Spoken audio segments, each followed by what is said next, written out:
Welcome to Turtle Talk. This is Morgan's story and the family's journey. I'm Craig, and I'm Michelle. Welcome. jumping right back into it. We just had the big care meeting, and it was decided. The big care meeting. Finally, we got some movement. We're going to do PT. We're going to do OT.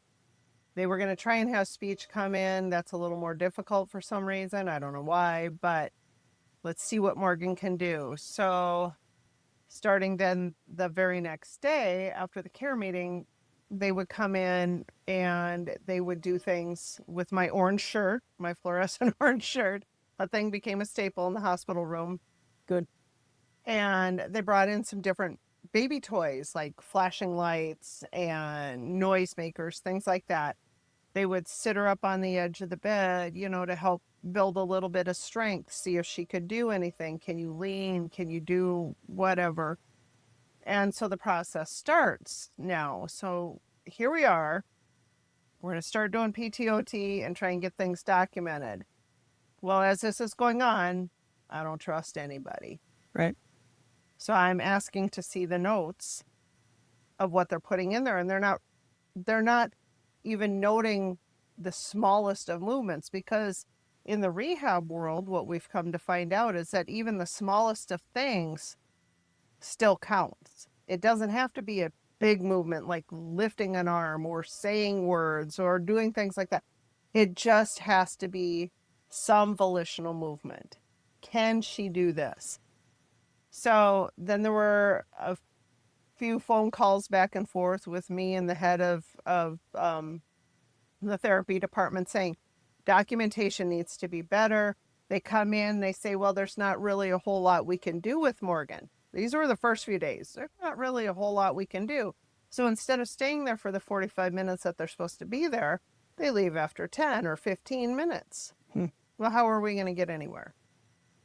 So I make the phone calls. I'm sending the messages through the chart saying, hey, listen, we need the full time. You're charging us for the full time.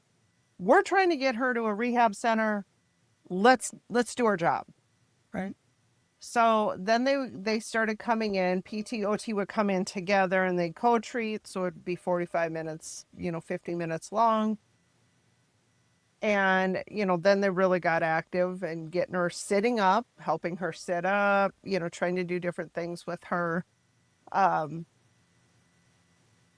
Tracking. I was frustrated because it's like, besides my orange shirt, let's find other things.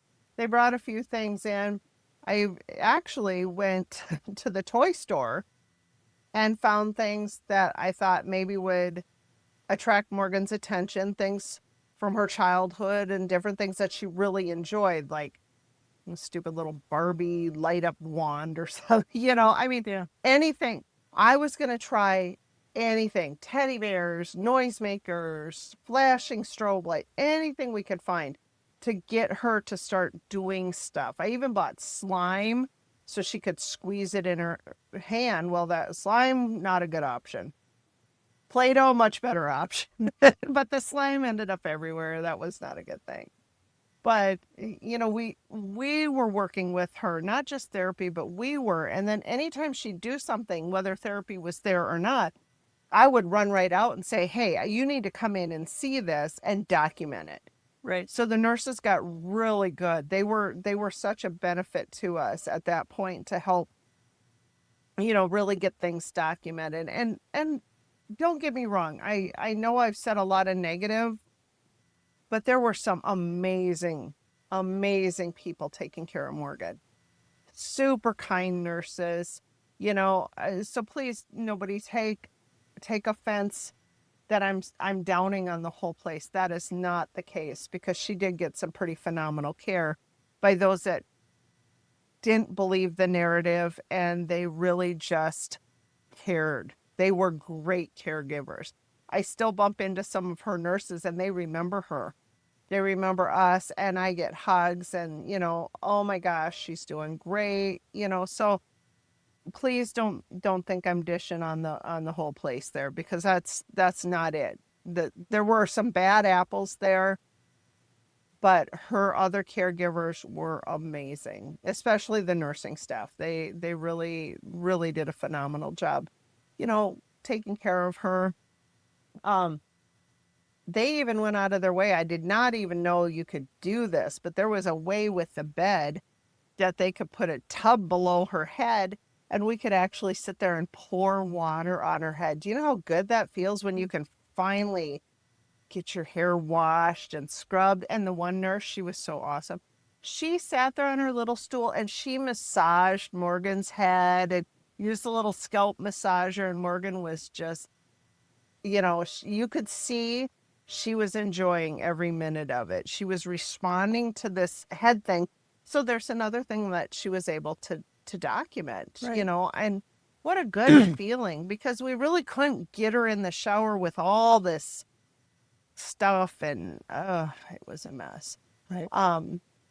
But those things helped. They really, really helped. And, finally, after we kind of got PT on the straight and narrow and OT on the straight and narrow, they really became creative in trying to get her to do things.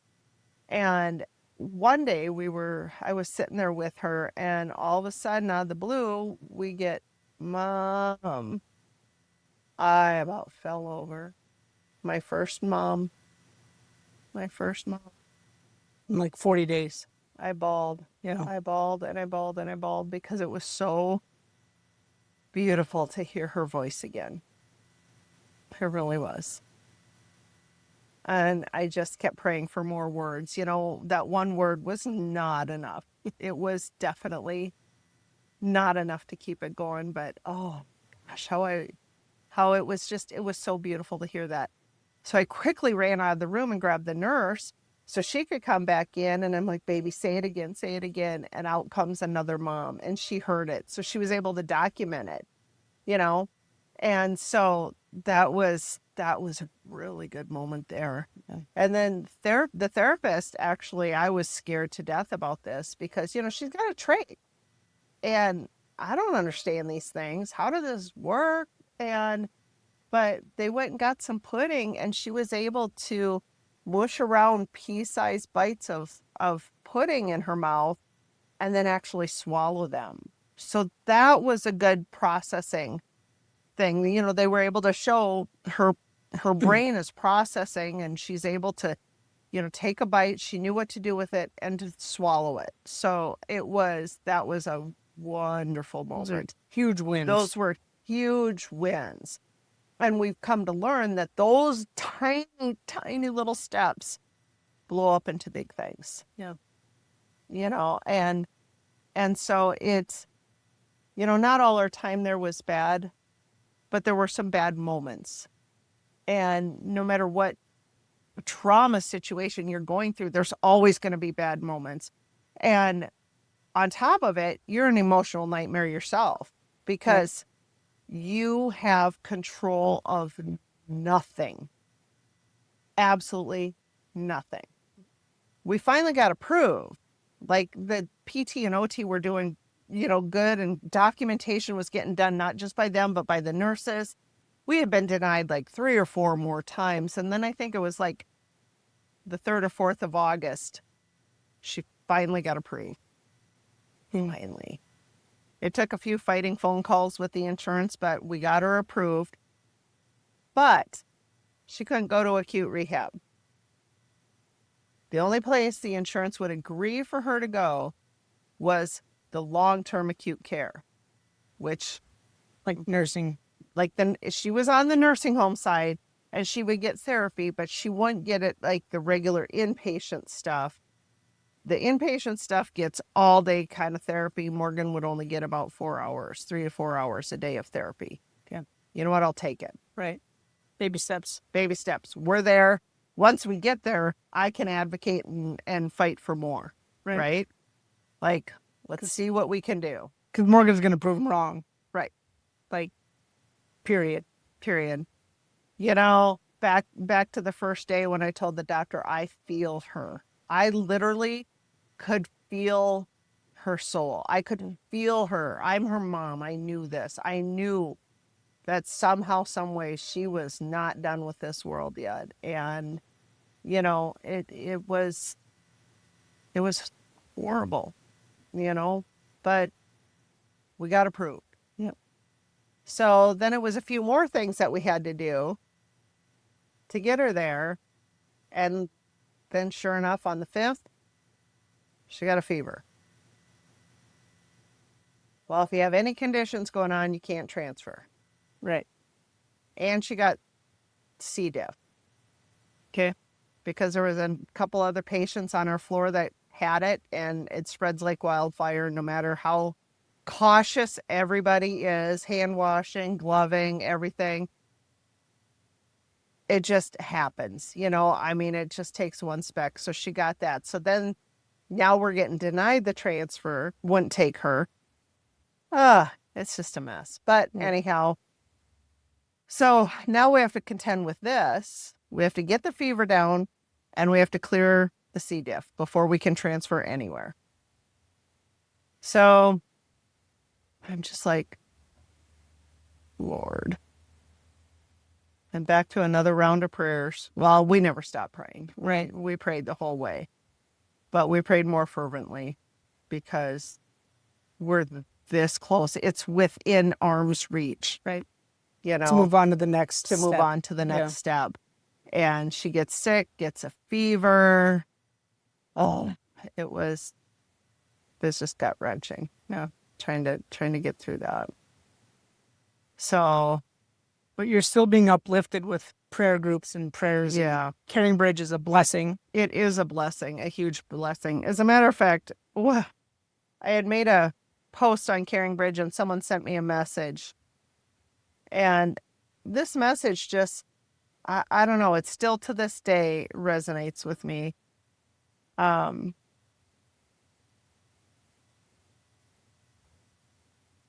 wrote on here on a separate note, we got this message today, and it was one that tells us our prayers are being heard.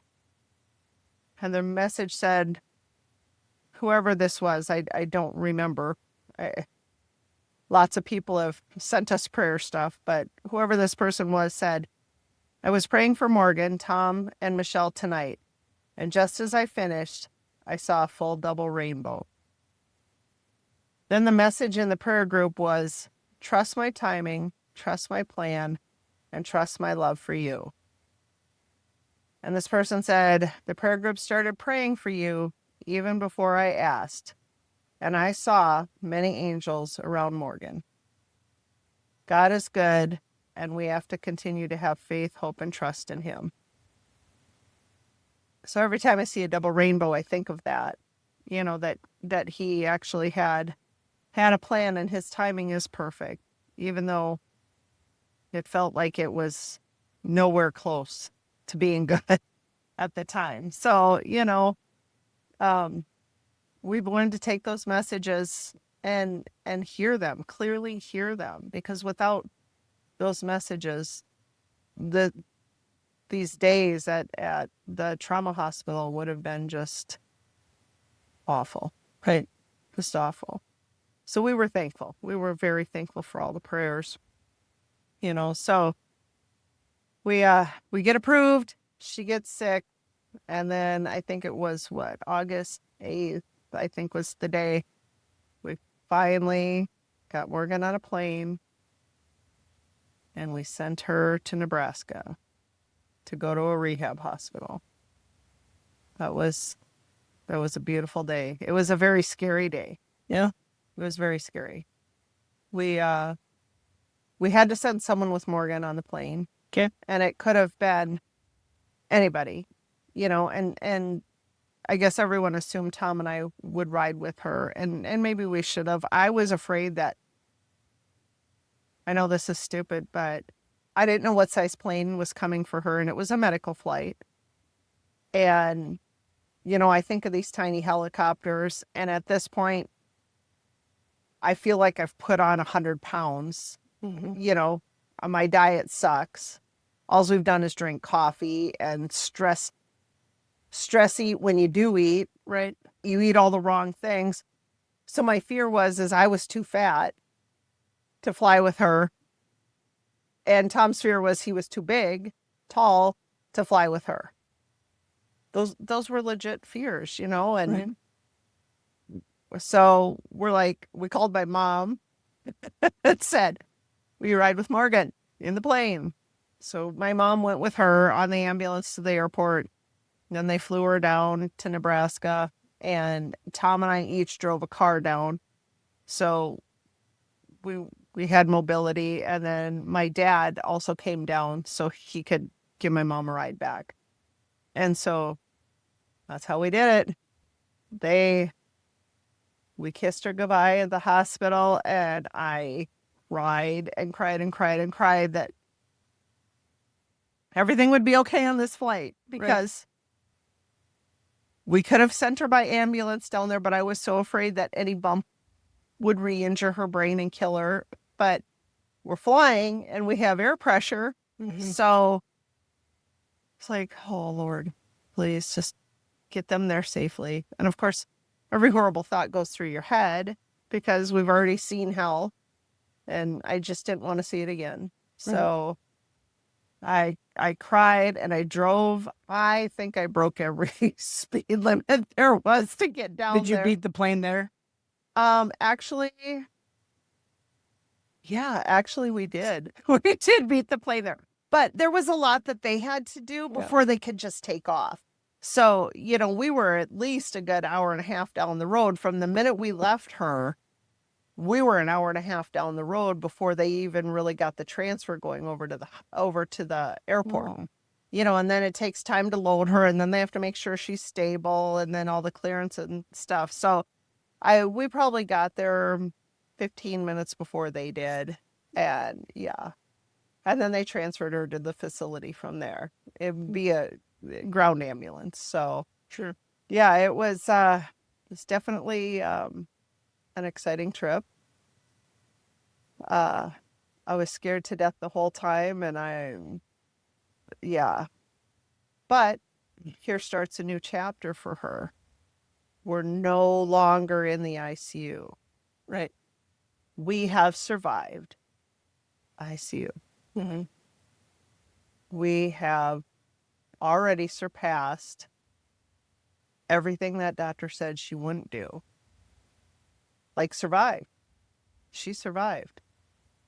Because I don't know how many days into it are we. We were, 30, 40, 50 days, 50, 60 days. Coming up on 60. Yeah. When we left. Can't beat that, you know? She was tracking with her eyes. She was able to take little bites of pudding. She said, "Mom, it's a start. It's all baby steps." Yep. Baby steps, baby steps. So, yeah.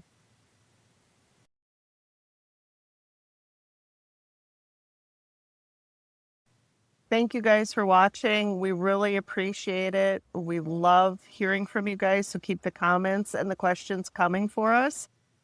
Yes. Love the questions.